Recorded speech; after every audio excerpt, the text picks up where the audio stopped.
सब्जी में अगर नमक ज्यादा गिर जाए तो भी गड़बड़ है और कम रह जाए तो भी गड़बड़ है। नमक को परफेक्टली बैलेंस्ड होना चाहिए। लाइफ के हर एक पहलू में प्रॉपर बैलेंसिंग जरूरी है, तो इन्वेस्टमेंट वर्ल्ड में क्यों नहीं। और इसीलिए आज हम बात करेंगे बैलेंस्ड हाइब्रिड फंड की। जैसा कि मैंने आपको ऑलरेडी बताया पिछले वीडियो में कि हम आपके लिए लेकर के आए हैं एक series on hybrid funds. There are 7 types of hybrid funds. इसका जो फर्स्ट टाइप है कंजर्वेटिव हाइब्रिड फंड, उस पे हम ऑलरेडी एक वीडियो बना चुके हैं जिसका लिंक आप अपनी स्क्रीन पर देख सकते हैं और इसे हमने वीडियो डिस्क्रिप्शन में भी शेयर कर दिया है। आज हम बात करेंगे बैलेंस्ड हाइब्रिड फंड की। So let's get started. I am Aprachita, a certified financial planner and a financial journalist, and you are watching Kuvera YouTube channel. But before we begin the video, don't forget to subscribe to our YouTube channel and hit the bell icon to keep receiving new video notifications. वैसे तो सारे hybrid funds equities और debt दोनों में investment करते हैं, मगर balance hybrid fund between equities and debt एक परफेक्ट बैलेंस रखता है। तो अगर रेगुलेटरी डेफिनेशन की बात करें तो बैलेंस हाइब्रिड फंड में 40 to 60% एक्सपोजर इक्विटीज में होता है एंड 40 to 60% एक्सपोजर डेट में भी होता है। तो इस तरह से परफेक्टली बैलेंस रहता है बिटवीन डेट एंड इक्विटीज।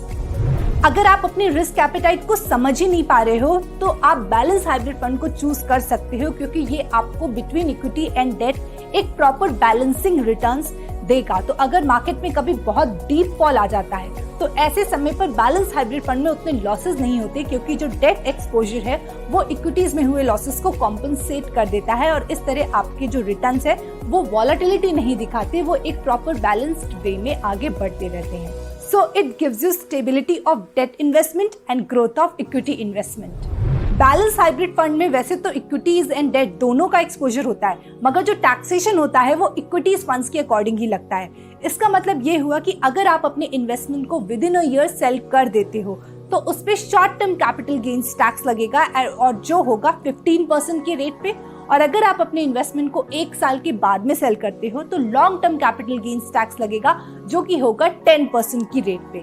मगर यहाँ पे आपका ये जानना बहुत जरूरी है कि अगर आपने बैलेंस्ड हाइब्रिड फंड में इन्वेस्टमेंट कर रखा है तो यहाँ पे जो इक्विटीज का जो प्रॉफिट्स होता है वो up to 1 lakh tax free होता है। तो अगर आपने कहीं और इक्विटीज में इन्वेस्टमेंट नहीं कर रखा है तो बैलेंस हाइब्रिड फंड में हुए प्रॉफिट्स में अप टू 1 लाख आपको टैक्स फ्री मिलेगा लॉन्ग टर्म कैपिटल गेन्स में, और उसके बियॉन्ड 10% की रेट पे टैक्स लगेगा। किसी भी कैटेगरी में अगर आपको एक बेस्ट फंड को चूज करना है तो उसके लिए आपको उस कैटेगरी में प्रेजेंट सारे फंड्स को एनालाइज करना होता है ऑन डिफरेंट पैरामीटर्स।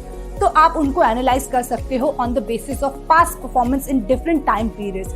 आप ये भी देख सकती हो कि fund manager end fund house की क्रेडिबिलिटी क्या है, इसके अलावा उस फंड का एक्सपेंस रेशियो कितना है, या फिर उस फंड का जो पोर्टफोलियो कंस्ट्रक्शन है, कहाँ पे उस फंड ने इन्वेस्टमेंट कर रखा है, ये सब आपको चेक करना चाहिए और उसके बेसिस पे ही आपको कुछ फंड्स को जीरो इन करना चाहिए। And that is how you can decide that which fund is the best one for you. और अगर आप ये सिलेक्शन खुद से नहीं कर सकते तो आप एक म्यूचुअल फंड डिस्ट्रीब्यूटर को भी अप्रोच कर सकते हो या रजिस्टर्ड इन्वेस्टमेंट एडवाइजर को अप्रोच कर सकते हो। They will help you in deciding the best possible fund for you. I hope आपको बैलेंस्ड हाइब्रिड फंड के बारे में काफी कुछ समझ में आ गया होगा। अगर आपकी कोई स्पेसिफिक क्वेरी है then do ask me in the comments below. और अगर आपको ये वीडियो पसंद आया है then do like this video and share it with your friends and family, जैसे कि उनको भी बैलेंस हाइब्रिड फंड के बारे में पता चले। पर्सनल फाइनेंस और इन्वेस्टमेंट से जुड़ी बातों को समझने और एक समझदार इन्वेस्टर बनने के लिए subscribe to Kuvera YouTube channel. Kuvera, your safe space to invest. Download the app from the link shared in the video description. I'll come back soon with another informative video. Till then, stay tuned to our YouTube channel and keep investing.